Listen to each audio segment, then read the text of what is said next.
আমার প্রিয় সপ্তম শ্রেণীর সকল ছাত্রছাত্রীরা, ঘাড়ের ওপর তোমার সেকেন্ড ইউনিট টেস্ট পরীক্ষার এই অন্তিম মুহূর্তে দাঁড়িয়ে তোমাদের জন্য নিয়ে চলে এলাম ইতিহাস বিষয়ে একটি চূড়ান্ত গুরুত্বপূর্ণ নমুনা প্রশ্নপত্র ও সাথে তার উত্তর। এই নমুনা প্রশ্নপত্রে থাকা প্রতিটা প্রশ্ন পরীক্ষার জন্য ভীষণ গুরুত্বপূর্ণ, পরীক্ষাতে আসার মতো প্রশ্ন। কাজেই তোমরা যারা ইতিহাস পরীক্ষাতে দুর্দান্ত রেজাল্ট করতে চাইছো, অবশ্যই দেখে নাও এই প্রশ্নপত্রে থাকা প্রশ্নগুলি তোমার পড়া রয়েছে কিনা। যদি না পড়া থেকে থাকে তাহলে ঝটপট পড়ে নিতে হবে। হাতে সময় খুবই অল্প, চাইলে এই অল্প সময়েও তোমরা দুর্দান্ত রেজাল্ট করতে পারবে। চলো প্রথম থেকে সম্পূর্ণ প্রশ্নপত্রটি উত্তর সহ দেখে নেওয়া যাক। শুরুতেই রয়েছে একের দাগ। বলা হচ্ছে সঠিক উত্তরটি বেছে নিয়ে লেখো। এখানে 10টি এমসিকিউ টাইপ প্রশ্নের উত্তর লিখতে হবে। প্রতিটি প্রশ্নের মান 1 নম্বর করে, টোটাল 10 নম্বর রয়েছে। প্রথম প্রশ্ন, দাদন কথার অর্থ হলো, উত্তর হবে অগ্রিম অর্থ, অর্থাৎ রাইট অ্যান্সার অপশান ডি। খড়দাগের প্রশ্ন, সুলতানি সাম্রাজ্যের প্রকৃত প্রতিষ্ঠাতা হলেন, উত্তর হবে ইলতুৎমিশ। গড়দাগের প্রশ্ন, পানিপথের প্রথম যুদ্ধ হয়, উত্তর হবে 1526 খ্রিস্টাব্দে।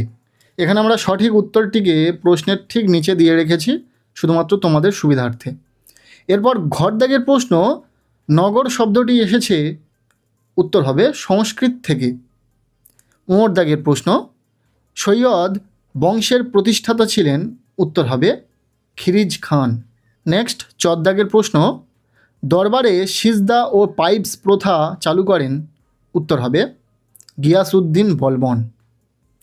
ছদ্দাগের প্রশ্ন, ওয়াতন কথার অর্থ হলো, উত্তর হবে নিজের ভিটে।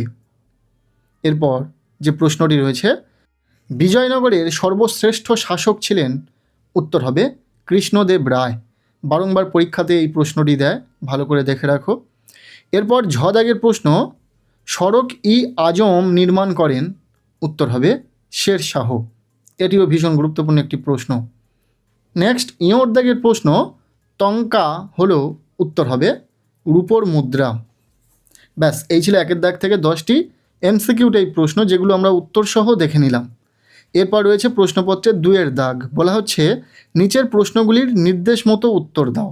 এখানে 10টি এসএকিউ টাইপ প্রশ্নের উত্তর লিখতে হবে। প্রতিটি প্রশ্নের মান 1 নম্বর করে, টোটাল 10 নম্বর রয়েছে।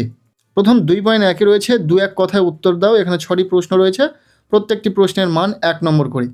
প্রথম প্রশ্ন, শাহজাহানাবাদের রাজপথকে বাজার বলা হয় কেন, উত্তর হবে কারণ রাজপথের দুপাশে সারিবদ্ধ দোকান ছিল। খদ্দাগের প্রশ্ন, খলজি বিপ্লব কবে হয়, উত্তর হবে 1290 খ্রিস্টাব্দে। এখানে আমরা প্রশ্নের ঠিক নিচে উত্তর করে দিয়েছি শুধুমাত্র তোমাদের কথা ভেবে। এরপর গদাগের প্রশ্ন, বাহমনি রাজ্যের প্রতিষ্ঠাতা কে, উত্তর হবে আলাউদ্দিন হাসান বাহন শাহ। এরপর ঘরদাগের প্রশ্ন, টোডরমল কে ছিলেন, উত্তর হবে আকবরের রাজস্ব মন্ত্রী। এরপর উমরদাগের প্রশ্ন, ভাস্কো দা গামা কবে ভারতে এসে পৌঁছান, উত্তর হবে 1498 খ্রিস্টাব্দে। ইম্পর্টেন্ট একটি প্রশ্ন, পরীক্ষাতে কিন্তু বারংবার আসে। এরপর চদ্দাগের প্রশ্ন, দিন ই ইলাহি কে প্রবর্তন করেন, উত্তর হবে আকবর। এরপর 2.2-এ রয়েছে শূন্যস্থান পূরণ। 4টি প্রশ্নের উত্তর লিখতে হবে, 4 নম্বর। আমরা উত্তর করে দিয়েছি, দেখে নাও উত্তর সহ প্রশ্নগুলি। প্রথম প্রশ্ন, দিল্লির প্রদীপ বলা হয় ড্যাশ, উত্তর হবে সুফি সাধক শেখ নাসির উদ্দিনকে।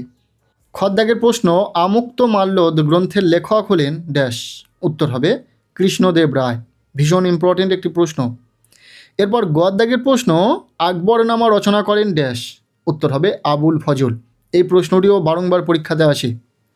এরপর ঘরদাগের প্রশ্ন, পানিপথের প্রথম যুদ্ধ ড্যাশ হয়েছিল, উত্তর হবে 1926 খ্রিস্টাব্দে হয়েছিল।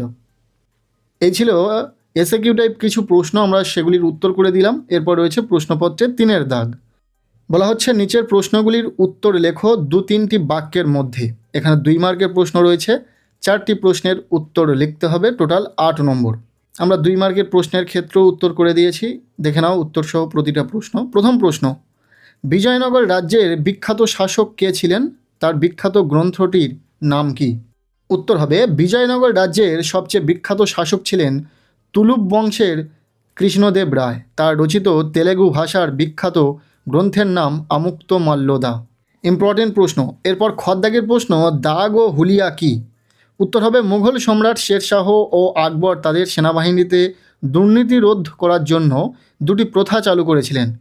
এর মধ্যে দাগ প্রথার মাধ্যমে ঘোড়ার গায়ে ছেঁকা দিয়ে নির্দিষ্ট চিহ্ন দেওয়া হতো যাতে ভালো ঘোড়া বদলে খারাপ ঘোড়া না দেওয়া যায়, এবং হুলিয়া প্রথার মাধ্যমে প্রত্যেক সৈনিক দৈহিক বিবরণ বা রূপ বর্ণনা নথিভুক্ত করা হতো। এরপর গদ্দাকের প্রশ্ন, হলদিঘাটির যুদ্ধ কবে কাদের মধ্যে হয়? উত্তর হবে 1576 খ্রিস্টাব্দের 18 জুন মেবারের মহারাজা প্রতাপ এবং মুঘল সেনাপতি মানসিংহের মধ্যে হলদিঘাটির যুদ্ধ সংঘটিত হয়েছিল। এই যুদ্ধে মুঘল বাহিনী জয়লাভ করলেও রানা প্রতাপের বীরত্ব ও সাহসিকতা ইতিহাসে অমর হয়ে আছে। এরপর ঘদ্দাগের প্রশ্ন, ইলতুৎমিশ কিভাবে খলিফার অনুমোদন নিয়েছিলেন? উত্তর হবে দিল্লির সুলতান ইলতুৎমিশ নিজের রাজত্বকালের বৈধতা ও আইনি স্বীকৃতি পাওয়ার জন্য বাগদাদের আব্বাসীয় খলিফার কাছে দূত পাঠান।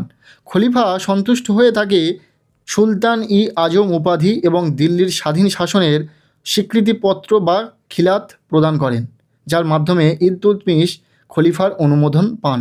2 মার্কের প্রশ্ন শেষ। এরপর রয়েছে প্রশ্নপত্রের 4 দাগ। আমরা 2 মার্কের প্রতিটা প্রশ্ন উত্তর সহ দেখে নিলাম। 4 দাগে রয়েছে 3 মার্কের প্রশ্ন। বলা হচ্ছে নিচের প্রশ্নগুলির উত্তর লেখো 4-5টি বাক্যের মধ্যে। এখানে 3 মার্কের প্রশ্নের ক্ষেত্রে 4টি প্রশ্নের উত্তর লিখতে হবে, টোটাল 12 নম্বর। প্রথম প্রশ্ন, আকবরের সাময়িক ব্যবস্থার সংক্ষিপ্ত পরিচয় দাও। উত্তর হবে মুঘল সম্রাট আকবর তার সাম্রাজ্যকে সুরক্ষিত ও শক্তিশালী করতে একটি সুসংগঠিত সামরিক ব্যবস্থা গড়ে তোলেন। তার সামরিক ব্যবস্থার মূল ভিত্তি ছিল মনসবদারি ব্যবস্থা, যার মাধ্যমে সৈনিক ও সেনাপতিদের পদ ও বা মনসব ঠিক করা হতো। সেনাবাহিনীতে দুর্নীতি রোধ করার জন্য তিনি শের শাহের অনুকরণে ঘোড়ার গায়ে দাগ দেওয়া এবং সৈনিকদের হুলিয়া বা দৈহিক বিবরণ নথিভুক্ত করার প্রথা চালু করেন। এছাড়া তিনি পদাতিক বাহিনী, অশ্বারোহী বাহিনী, কমান্ডোরাজ বাহিনী এবং একটি শক্তিশালী নৌবাহিনীর ওপরও বিশেষ জোর দিয়েছিলেন। ইম্পর্টেন্ট একটি প্রশ্ন, দেখে রাখবে। এরপর খদ্দাগের প্রশ্ন, মোহাম্মদ বিন তুঘলক কেন দিল্লি থেকে দেবগিরিতে রাজধানী স্থানান্তর করেন? এই প্রশ্নটি কিন্তু বারংবার পরীক্ষাতে আসে, খুব ভালো করে তোমরা পড়বে। উত্তর হবে সুলতানি আমলের শাসক মোহাম্মদ বিন তুঘলক 1327 খ্রিস্টাব্দে তার রাজধানী দিল্লি থেকে দেবগিরিতে, যার নতুন নাম রাখেন দৌলতাবাদ, সেখানে স্থানান্তরিত করেন। এর প্রধান কারণগুলি ছিল, প্রথমত দেবগিরি ভারতের প্রায় ভৌগোলিক কেন্দ্রে অবস্থিত হওয়ায় সেখানে থেকে সমগ্র সাম্রাজ্য শাসন করা সহজ হবে বলে তিনি মনে করেছিলেন। দ্বিতীয়ত উত্তর পশ্চিম সীমান্ত দিয়ে বারবার হওয়া মঙ্গল আক্রমণ থেকে দিল্লিকে নিরাপদ রাখা, এবং তৃতীয়ত দক্ষিণ ভারতের ওপর রাজনৈতিক নিয়ন্ত্রণ আরও সুদৃঢ় করা। এই সমস্ত কারণের জন্য তিনি তার রাজধানী দেবগিরিতে স্থানান্তরিত করেন। এরপর গদ্দাকের প্রশ্ন, দ্বিতীয় পানিপথের যুদ্ধ সম্পর্কে যা জানো লেখো। উত্তর হবে 1556 খ্রিস্টাব্দের 5ই নভেম্বর দিল্লির সিংহাসনে দখলকে কেন্দ্র করে মুঘল সম্রাট আকবরের সেনাপতি বৈরাম খানের সঙ্গে আফগান শাসক আদিল শাহের সেনাপতি হেমু বা হেমচন্দ্র বিক্রমাদিত্যের দ্বিতীয় পানিপথের যুদ্ধ সংঘটিত হয়। যুদ্ধে হেমুর হাতিচালিত শক্তিশালী বাহিনী জয়ের দোরগোড়ায় পৌঁছালেও হঠাৎ চোখে তীর লাগায় তিনি আহত হন এবং তার বাহিনী ছত্রভঙ্গ হয়ে যায়। এই যুদ্ধে মুঘলরা জয়লাভ করে এবং এর ফলেই ভারতে মুঘল শাসন সুপ্রতিষ্ঠিত ও দীর্ঘস্থায়ী হয়। এরপর ঘদাগের প্রশ্ন, টিকা লেখো দাক্ষিণাত্য ক্ষত। ইম্পর্টেন্ট রয়েছে, পরীক্ষাতে বারংবার আসে। উত্তর হবে মুঘল সম্রাট ঔরঙ্গজেব জীবনের শেষ 25 বছর ধরে দাক্ষিণাত্য জয় করার জন্য যে রক্তক্ষয়ী ও দীর্ঘস্থায়ী যুদ্ধে লিপ্ত ছিলেন তাকে ইতিহাসমুক্ত কণ্ঠে দাক্ষিণাত্য ক্ষত বলা হয়। বিজাপুর ও গোলকোন্ডা জয় করলেও মারাঠাদের প্রবল গরিলা যুদ্ধের কারণে ঔরঙ্গজেব কোনো স্থায়ী শান্তি প্রতিষ্ঠা করতে পারেননি।